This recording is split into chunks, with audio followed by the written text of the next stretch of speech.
Assalamualaikum warahmatullahi wabarakatuh. Salam jumpa kembali untuk seluruh sahabat-sahabat YouTuber, sahabat media, serta para pemirsa dan seluruh para pendengar, para penggemar di seluruh tanah air Indonesia di Jagakarsa, Jakarta Selatan, termasuk Kukusan Beji Depok. Dan untuk seluruh sahabat-sahabat di seluruh tanah air Indonesia maupun di luar di sana, semoga senantiasa kita tetap dalam lindungan Allah Subhanahu wa Ta'ala. Di sini saya pribadi, Bung Jebri, selaku pembawa acara channel saya dan mengudara kembali untuk Anda dalam acara Tanya Jawab seputar dunia lain edisi religi.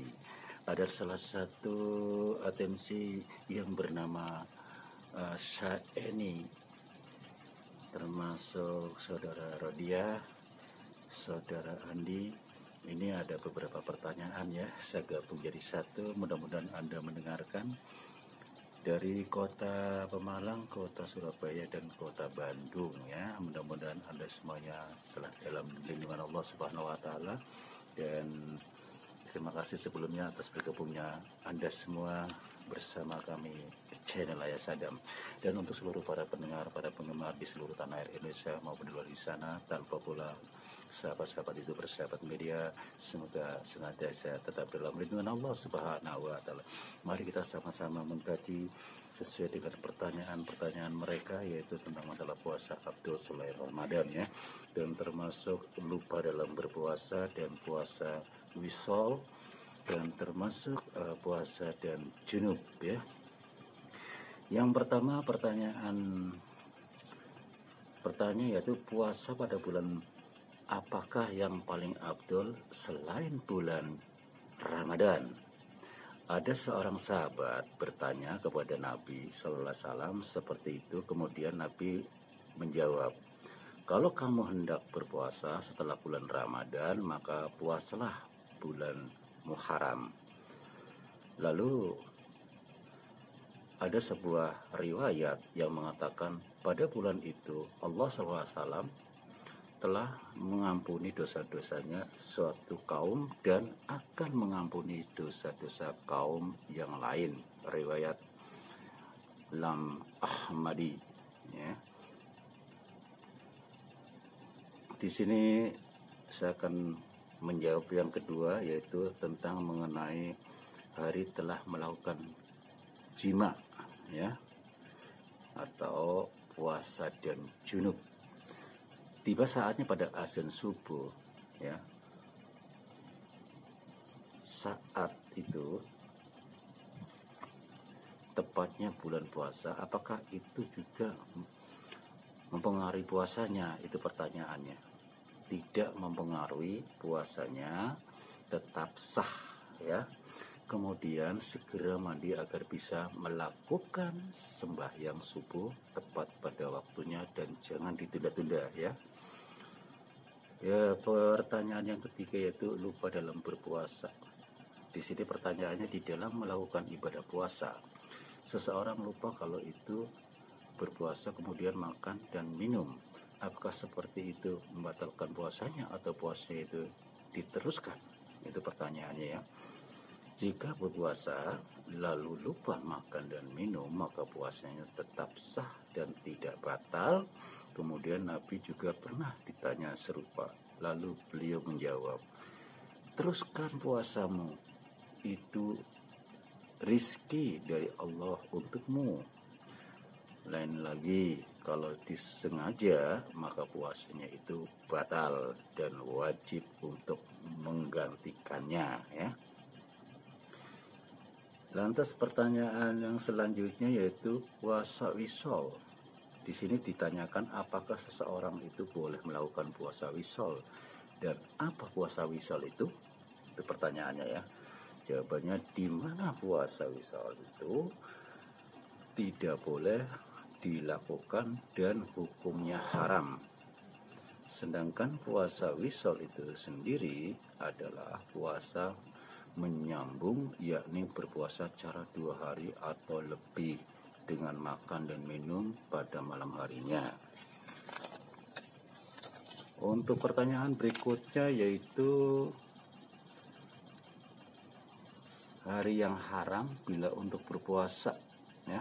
Ini pertanyaannya yang detailnya itu hari-hari apakah yang diharamkan bila digunakan untuk berpuasa. Itu pertanyaannya. Jawabannya, adapun hari-hari yang diharamkan untuk berpuasa adalah yang pertama hari raya Idul Fitri ya 1 Syawal, hari raya Idul Adha tanggal 10 Dzulhijjah, dan hari Tasrik atau tanggal 11, 12 sampai 13 Dzulhijjah maksudnya ya. Yang selanjutnya itu hari Syah atau hari yang diragu-ragukan, yaitu tanggal 30 Sya'ban. Yang selanjutnya yaitu hari sepenuh yang terakhir dari bulan Sya'ban, yakni mulai tanggal 15 Sya'ban sampai habisnya ya, kecuali bila didengarkan dengan hari-hari sebelumnya. Maksud saya bila digandengkan dengan hari-hari selanjutnya. Jadi hari-hari yang telah ditentukan di atas itu tidak boleh digunakan untuk berpuasa, dan bila digunakan hukumnya juga haram ya. Kemudian pertanyaannya berikutnya tentang mengenai yang dibolehkan tidak berpuasa. Di sini pertanyaannya, siapakah sejarah? Siapa sajakah yang diperbolehkan untuk tidak berpuasa? Jawabannya ya, saya jelaskan. Jadi orang-orang yang diperbolehkan tidak berpuasa adalah yang pertama, orang musafir, orang haid dan nifas, orang yang sakit, orang yang hamil dan mengkhawatirkan kalau mendatangkan bahaya bagi dirinya dan bayi dalam kandungannya ya, jelas. Dan selanjutnya orang yang sedang menyusui, orang yang batal puasanya karena suatu hal yang membatalkannya selain jima. Jadi orang-orang yang tersebut di atas boleh tidak berpuasa, tetapi lain waktu wajib untuk menggantikannya sebanyak bilangan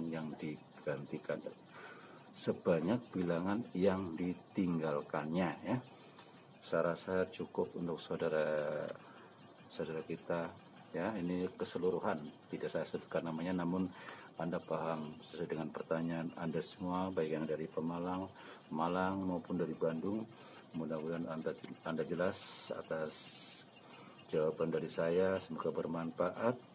Dan saya akan menambahkan sedikit ya tentang masalah puasa dalam keadaan mabuk dan di kendaraan.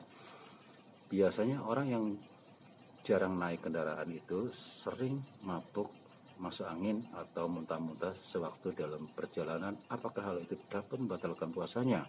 Ini pertanyaan sebelumnya ya. Orang tidak mau disebutkan namanya, saya akan langsung menghandle ya. Jawabannya adalah salah satu perkara yang dapat membatalkan puasa adalah muntah yang disengaja, tetapi bila tidak disengaja maka puasanya tetap sah dan harus dilanjutkan. Sedangkan hal itu juga dijelaskan di dalam sebuah riwayat yang diriwayatkan oleh Abu Hurairah radhiyallahu anhu yang berbunyi, barang siapa yang muntah tanpa sengaja selagi berpuasa maka tidak wajib qada, dan barang siapa yang mengusahakan muntah maka hendaknya mengqada, riwayat Al-Tirmizi dan lain-lain. Jadi dari riwayat di atas jelas bahwa orang yang sedang berpuasa kemudian muntah-muntah saat melakukan bepergian dengan naik kendaraan dan itu tidak disengaja, maka puasanya tidak batal serta tidak diwajibkan untuk mengqadanya. Tetapi bila muntahnya itu disengaja, maka puasanya batal dan wajib untuk menggantikannya dengan mengqada puasa di lain waktu. Demikianlah seluruh para pendengar, para penggemar, dan termasuk yang terkait yang bertanya, mudah-mudahan jelas dan paham adanya, dan semoga bermanfaat untuk seluruh para pendengar, para penggemar yang selalu mengikuti kajian ini. Semoga Anda semuanya tetap dalam lindungan Allah Subhanahu wa taala. Tak lupa pula yang sakit mudah-mudahan cepat terangkat penyakitnya ya, dan Allah memberikan kemudahan segala urusannya. Kiranya hanya itu yang saya sampaikan.